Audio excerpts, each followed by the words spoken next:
மழை வெட்டும் தூவானம் விடாத மாதிரி விசிகாவுக்கும் புரட்சி தமிழகத்துக்கும் என்னதான் பிரச்சனை? இன்னமும் இந்த பிரச்சனை முடிஞ்ச பாடு இல்லை.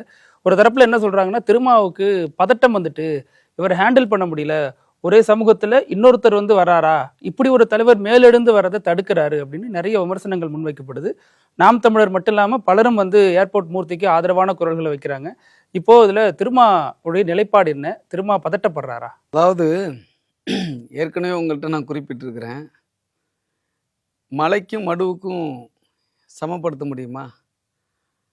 அல்லது மொட்டை தலைக்கும் முழங்காலுக்கும் முடிச்சு போட முடியுமா? சிகரத்துக்கும் படுகொலிக்கும் ஒப்பிட முடியுமா? எங்கள் தலைவர் சிகரம், ஏர்போர்ட் மூர்த்தி என்று சொல்லக்கூடிய அந்த பொறிக்கி மூர்த்தி, அவன் ஒரு பாதாள சாக்கடை. ஆகவே இவரை பார்த்து பயப்படுற அளவுக்கு விடுதலை சிறுத்தைகள் கட்சி நகைச்சுவையா இருக்கு நீங்க கேட்குற கேள்வி. எந்த விதத்திலும் ஒரு புள்ளியிலும் கூட இவர் எங்களுக்கு எந்த விதத்திலும் போட்டியும் கிடையாது, எந்த விதத்திலும் கிடையாது, எந்த விதத்திலும் எங்களுக்கு நிகரும் கிடையாது. அந்த மூர்த்தி, நான் அவரை திருட்டு மூர்த்தி தான் சொல்லுவேன், சரிதானா? கோச்சிக்காதீங்க, ஏன்னா உண்மையை சொல்ல. பலரும் கேட்குறாங்க, என்ன ரஜினிகாந்த் சார் இவ்வளோ அழகா பேசுறாரு, கொஞ்சம் நாகரிகமாக பேசலாமே. நாகரிகம் தான் அது. நான் திருட்டு மூர்த்தி என்பது நாகரிகம் தான். ஏன்னா திருட்டு வழக்கு இருக்கு சார் அவர் மேல.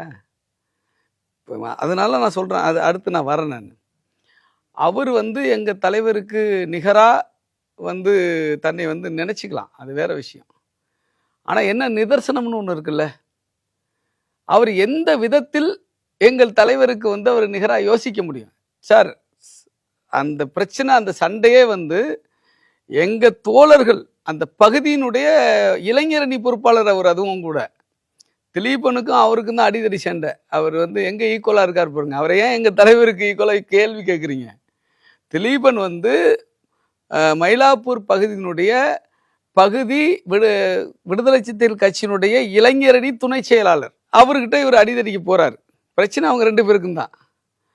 எங்க தலைவர் என்பவர் இந்தியா கூட்டணியுடைய 28 தலைவர்களில் 20 தலைவர்கள் ஒருவர். இந்தியா முழுக்க RSS பிஜேபிக்கு எதிராக 2024 தேர்தலை மையப்படுத்தி உருவாகிய இந்தியா கூட்டணியுடைய தலைவர்கள், இந்தியா முழுக்க ஒரு 20 தலைவர்கள் தான், 20 பேரில் ஒருவர். தமிழ்நாட்டினுடைய அங்கீகரிக்கப்பட்ட அரசியல் கட்சியினுடைய தலைவர், 3 முறை நாடாளுமன்ற உறுப்பினர், சட்டமன்ற உறுப்பினராக இருந்தவர்,